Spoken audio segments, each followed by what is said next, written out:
Okay guys, welcome to NIMS. मेरा नाम है डॉक्टर करण पटेल। तो देखिए, हमें एग्जाम के 24 घंटे पहले से क्या करना चाहिए। तो देखिए, पहली चीज, आप एकदम रिलैक्स रहो। ठीक है, आप फिजिक्स में, केमिस्ट्री में शॉर्ट फार्मूलाज रिवाइज करो। एनसीईआरटी में जो आपने माइंड मैप्स बनाए हैं वो रिवाइज करो। और बहुत ज्यादा पैनिक मत हो कि मेरा ये भी छूट गया, ये भी छूट गया, या फिर ये मुझे याद नहीं आ रहा है। ऐसा कुछ नहीं होता है। हर बच्चे को लगता है कि मैंने ये भी पढ़ा है बट मुझे ये याद नहीं आ रहा, वो भी पढ़ा है वो मुझे याद नहीं आ रहा। सब याद आ जाएगा वहां पे। ठीक है, पहली चीज। उसके बाद आप क्या करो, प्रॉपर 8 घंटे की नींद लो। ठीक है, प्रॉपर 8 घंटे की नींद लो। उसके बाद आप उठो। उसके बाद देखो क्या करना चाहिए कि अगर आपका एग्जाम सेंटर जो है वहां आपको, देखो बहुत सारे लोगों के एग्जाम सेंटर में लिखा है कि report eight 11 PM, report eight 11:30। तो आप 11:30 बजे से वहां जाके क्या करोगे। वो तो लिखा हुआ है कि इतने बजे से एंट्री स्टार्ट हो जाएगी, बट लास्ट एंट्री आपकी है 1:30। तो 1:30 तक आपको अंदर जाने से कोई भी नहीं रोक सकता है। फर्स्ट एंट्री का मतलब कि तब से एंट्री स्टार्ट हो जाएगी। दूसरी चीज, आप क्या कर सकते हो, ठीक है, आप लास्ट एंट्री से कम 40 से 45 मिनट पहले पहुंच जाओ। एक दिन पहले एग्जाम सेंटर देख के आ जाओ कि क्या ये वही एग्जाम सेंटर है। क्योंकि कभी कभी क्या होता है कि एक ही शहर में एक ही नाम के दो स्कूल होते हैं, तो उसमें आपको कंफ्यूजन हो सकता है। ठीक है, उसके बाद देखिए क्या करना है आपको कि आप सुबह 10-11 बजे के आसपास कुछ लाइट खा लो।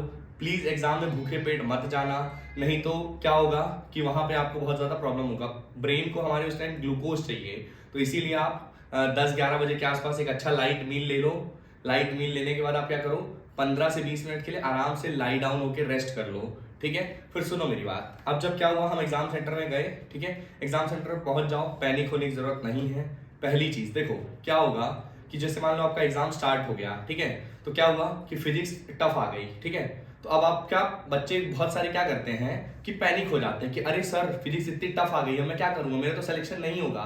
बट एक बात सोचो, फिजिक्स आप ही के लिए बस टफ नहीं आई, सबके लिए टफ आई है। तो क्या हुआ था, जैसे देखो मैंने जब 2021 में एग्जाम दिया तो फिजिक्स 2021 में बहुत टफ आई थी।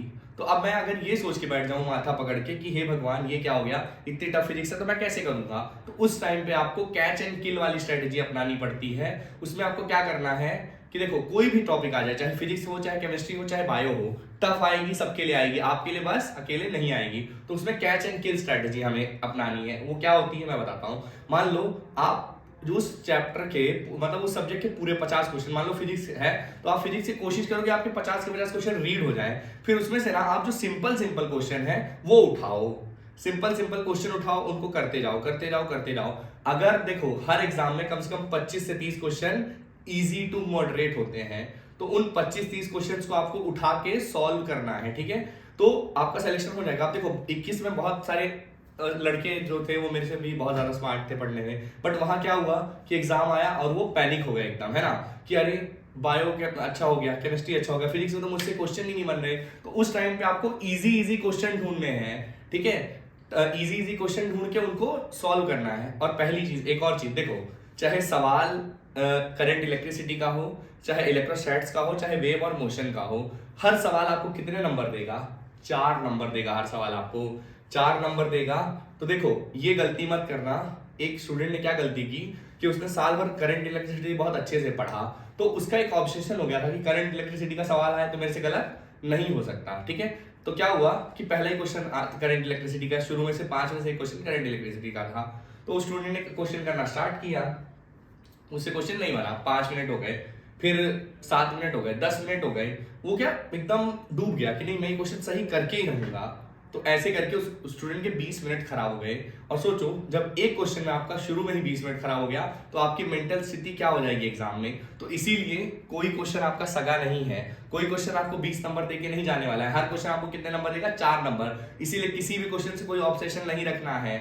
और एक बात ध्यान रख लो बच्चों कि आप, अगर आपने कोई चैप्टर बहुत तरीके से पढ़ा है तो हो सकता है उससे सबसे टफ सवाल आ गया हो आज तक का, तो ये चीज नहीं करनी है आपको। मेन क्या स्ट्रेटेजी होनी चाहिए आपको कि आपको पूरे क्वेश्चन अटेम्प्ट करने हैं। ठीक है, अच्छे से अटेम्प्ट करने। मान लो 2 ऑप्शन में आपको किसी क्वेश्चन में डाउट है, तो उसमें अगर आप रिस्क लेना चाहो तो ले सकते हो। 2 पहले एलिमिनेट कर दो, फिर 2 पे रिस्क ले लो। एक और चीज कर सकते हो, जैसे मान लो 4 क्वेश्चन है, आपको पता है कि हाँ ये 3 सही नहीं हो सकते, तो ठीक है उस पर रिस्क ले लो, चौथा ही ऑप्शन आपका आंसर होगा। और सुनो, पैनिक नहीं होना है एग्जाम में। देखो आप नीट का एग्जाम दे रहे हो ना, तो ये नहीं है कि सिर्फ आप नीट का एग्जाम दे रहे हो, आपकी मेंटल टेस्टिंग कर रहा है वहां एनटीए, आपकी फिजिक्स केमिस्ट्री बायो की टेस्टिंग नहीं कर रहा, मेंटल टेस्टिंग कर रहा है। आपने साल भर कितनी भी मेहनत की हो, बट अगर आखिरी के 3 घंटे 3.5 घंटे आपने बेस्ट नहीं दिया, तो आपका सिलेक्शन में बाधा पड़ सकती है। वहां आपको पैनिक नहीं होना है, एकदम कूल माइंड रहना है।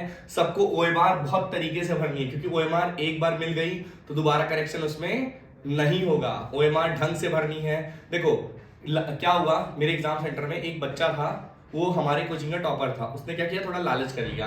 पहले उसने बायो पूरी अटेम्प्ट कर ली, ओएमआर भर दी। फिर केमिस्ट्री पूरी अटेम्प्ट कर ली। जब फिजिक्स की बात आई तो वो सिर्फ अटेम्प्ट करता गया क्वेश्चन, ठीक है, अटेम्प्ट करता गया। और लास्ट में क्या हुआ, एग्जामिनर ने बोला लास्ट 5 मिनट्स लेफ्ट, तो उसने फिजिक्स के 30 या 35 क्वेश्चन जो किए होंगे, तो उसने उसको भरा नहीं, तब तक वो और क्वेश्चन अटेम्प्ट करता गया। फिर लास्ट में क्या हुआ, एग्जामिनर ने उसको बोला कि अपनी अपनी ओएमआर हैंड ओवर करो, तो फिर वो रोने लगा कि नहीं सर प्लीज आप मुझे टाइम दो। बोला बेटा मैं 1 मिनट और टाइम दूंगा, बट इससे ज्यादा टाइम नहीं दूंगा, और आपकी ओएमआर में सबमिट नहीं करूंगा। सोचो, उस बंदे ने 35 क्वेश्चन कर लिए, बट उसको नंबर क्या मिल रहे हैं, नहीं मिले, क्योंकि वो ओएमआर ही भर नहीं पाया।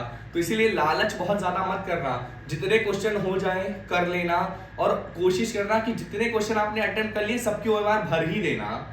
और एक बात फिर से बोलूंगा, पैनिक नहीं होना है, मेंटल स्थिति वहां संभाल के रखनी है। टफ क्वेश्चन आ गया, अगर कोई सब्जेक्ट टफ आ गया, कोई क्वेश्चन बाहर से आ गया, कुछ भी आ गया, तो उसको क्या करना है, उसको ढंग से टैकल करना है, ठीक है। और इजी क्वेश्चन, अगर टफ पेपर आ गया तो इजी क्वेश्चन चुन चुन के सारे अटेम्प्ट करने हैं। Okay guys, all the best. Thank you, बंद करो।